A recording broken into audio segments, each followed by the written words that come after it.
اعوذ باللہ من الشیطان الرجیم، بسم اللہ الرحمن الرحیم۔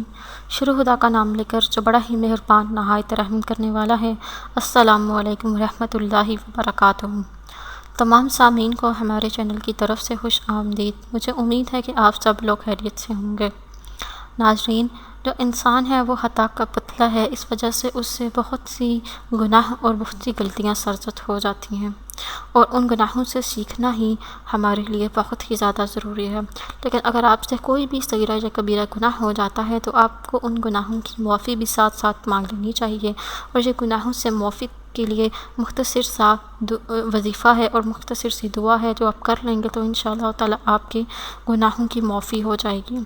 دوستو، اللہ تعالیٰ نے یہ دعا اپنے ایک نبی کو سکھائی اور ان کو استغفار کا حکم دے کر دراصل امت محمدیہ صلی اللہ علیہ وآلہ وسلم کو تعلیم دی ہے کہ وہ بھی استغفار کریں۔ دوستو، یہ وظیفہ بتانے سے پہلے میری آپ لوگوں سے چھوٹی سی درخواست ہے کہ آپ میری اس ویڈیو کو لائک کریں اور اپنے دوستوں کے ساتھ شیئر ضرور کریں۔ شیئر آپ لوگوں نے اس نیت کے ساتھ کرنا ہے کہ یہ ویڈیو آپ لوگوں کے لیے صدقہ جاریہ اور رسالہ ثواب کا ذریعہ بنے گی۔ دوستو، ہو سکتا ہے کہ آپ کے ایک شیئر کرنے کی وجہ سے کسی انسان کی بہت بڑی پریشانی یا مشکل حل ہو جائے۔ دوستو، آپ لوگوں نے باوضو ہو کر اول واحد 3 مرتبہ درود شریف پڑھ لیں۔ درود شریف پڑھنے کے بعد آپ لوگوں نے سورہ مومنون کی آیت نمبر 118 پڑھنی ہے۔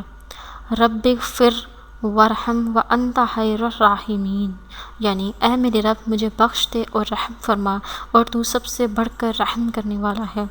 یہ دعا کریں گے تو آپ کی انشاءاللہ تعالیٰ آپ کے تمام گناہ بخش دیے جائیں گے، چاہے وہ صغیرہ ہو یا کبیرہ۔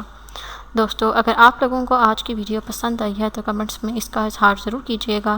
انشاءاللہ تعالیٰ آپ سے پھر ملاقات ہوگی بہت جلد ایک نئی وظیفے میں، ایک نئی ویڈیو کے ساتھ۔ تب تک کے لیے مجھے اجازت دیجیے، اپنی دعاؤں میں یاد ضرور رکھیے گا۔ اللہ حافظ و ناصر۔